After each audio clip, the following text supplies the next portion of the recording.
Olá pessoal, boa noite. Hoje é domingo, dia 6 de novembro de 2022.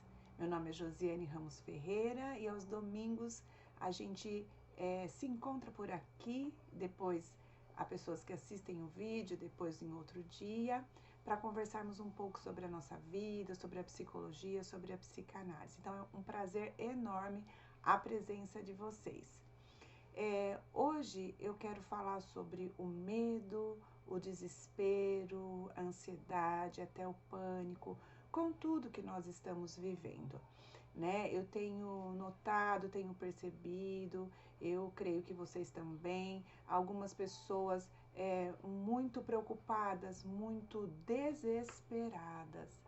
Então, pensando um pouquinho sobre a psicologia, a psicanálise, pensando um pouquinho no Winnicott, que é um autor também que eu acho ele bem importante na psicanálise, ele fala que todos nós passamos por algum tipo de medo quando ainda muito pequenininho.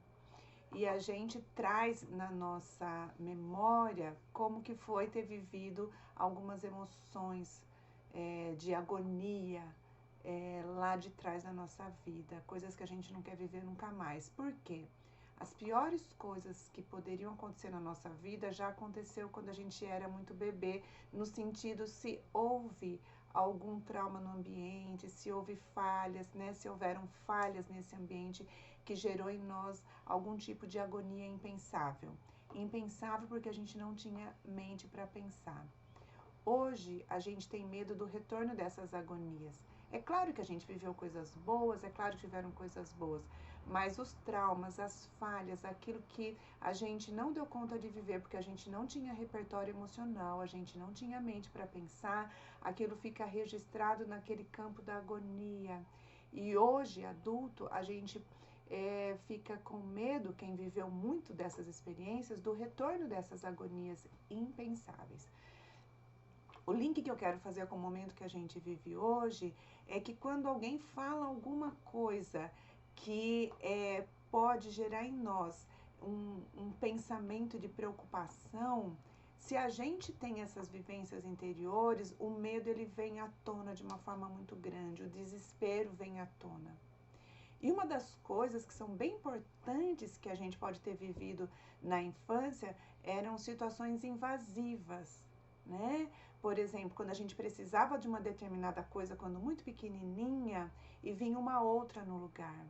Ou um exemplo bem assim simples, mas com grande força de metáfora aqui para eu comparar com o momento de hoje, e que é uma experiência real, é quando o bebê está dormindo tranquilo e alguém vem e tira ele abruptamente daquele lugar. Esse é um sentimento de invasão.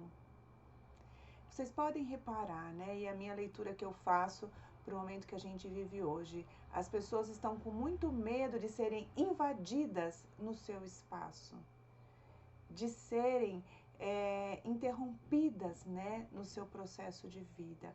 Isso, na minha opinião, tem muito a ver com experiências anteriores, onde a gente foi, de certa forma, invadido.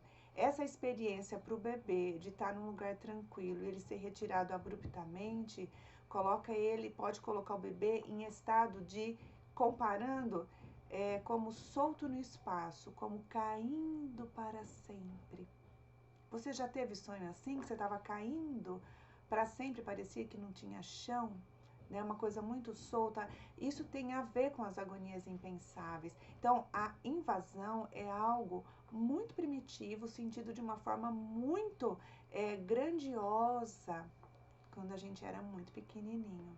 Então, tudo que muitas pessoas estão sentindo hoje, muito, né, do que muitas pessoas estão sentindo hoje, o medo de serem invadidas no seu espaço, o medo de serem interrompidas no seu processo, o medo de serem imobilizadas, o medo de serem aprisionadas. E daí entra naquele desespero, fazendo as pessoas tomarem atitudes, muitas vezes trocando, né, colocando os pés pelas mãos, né, fazendo coisas muito sem pensar, né? Coisas assim que precisaria ter um pensamento antes, uma coerência e depois uma atitude. Mediante o medo e o desespero, ainda mais quando tem-se um grupo, pode se unir no grupo e de repente começar a fazer coisas que gera um certo alívio na hora de que não vai ser invadido no seu espaço. Então vamos parar um pouquinho e vamos pensar um pouquinho, né? Eu acredito que no tempo que nós estamos vivendo, toda manifestação é válida, né? A gente sabe, falando do nosso tempo agora, né, da democracia, que as pessoas têm direito de expor o que pensam, de fazer as manifestações, mas o que eu quero trazer de compreensão é no nosso particular, no nosso individual. A gente parar e pensar cada um de nós, do que eu tô com medo? E se eu tô com medo, por que eu tô com esse medo? O que é real mesmo de ambiente e o que está acionando as minhas agonias impensáveis, as minhas angústias. Com relação ao ambiente, se o ambiente está perigoso, é necessário muito estudo, é necessário muita análise, é necessário muita compreensão para chegar num ponto de se pensar, temos que nos prevenir de alguma coisa, porque os estudos mostram, né, que vai caminhar por esse lado, né? Então, a gente precisa ter calma, porque no desespero a gente só coloca a carroça na frente dos bois, né? No desespero a gente só vai entrando num estado de pânico.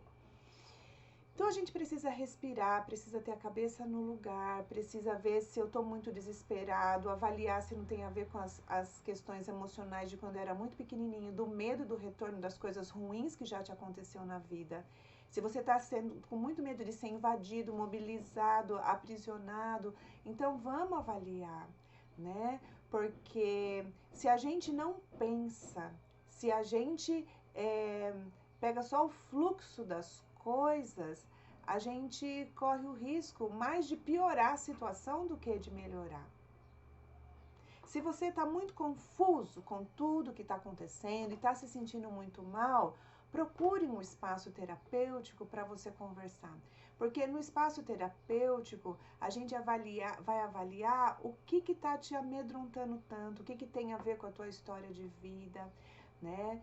O que é real mesmo, né, do ambiente. Porque o ambiente agora, de 2022, vamos entrar em 2023, o ambiente real de agora, né, o que é real? Né? Nós temos que pensar que nós estamos em movimento, né? Que a história caminha, que a história anda, mas o que é realmente real? E o que é interno? O que tem relação com a sua emoção? Porque se você fica desesperado e acha que só tem a ver com o ambiente externo, você vai ficar só com o seu olhar para fora. Então, o meu convite é olhe para dentro. O que está acionando dentro de você? Dê importância para isso que eu estou falando, porque vale muito a pena esse olhar para dentro.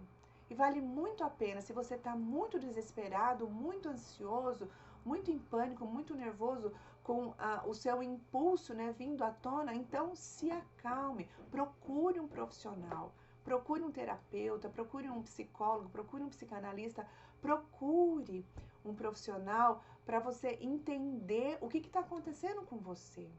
A gente integrado, a gente reunido, a gente compreendendo as nossas emoções, a gente é muito mais forte. E a gente caminha num grupo com a nossa identidade, com a nossa força, com a nossa compreensão, com calma. Com força, mas com calma. Então, pense nisso um pouquinho e se decidir por procurar alguém, isso vai ser muito importante e muito bom. Porque isso só tem a lhe ajudar, tá bem? Se precisarem de qualquer coisa, estou por aqui, meu número é 99746-1390. Lembrando os nossos grupos de estudo em Winnicott, nossos grupos de supervisão. Né? Continuemos caminhando com bastante saúde emocional, mental, e isso a gente pode encontrar. Vou só deixar aqui a frase do Winnicott, que ele diz, né? O sentido da obra dele, aliás, caminha por todo essa frase que eu estou dizendo. Nós temos uma capacidade inata para o amadurecimento, né? Nós temos isso dentro de nós.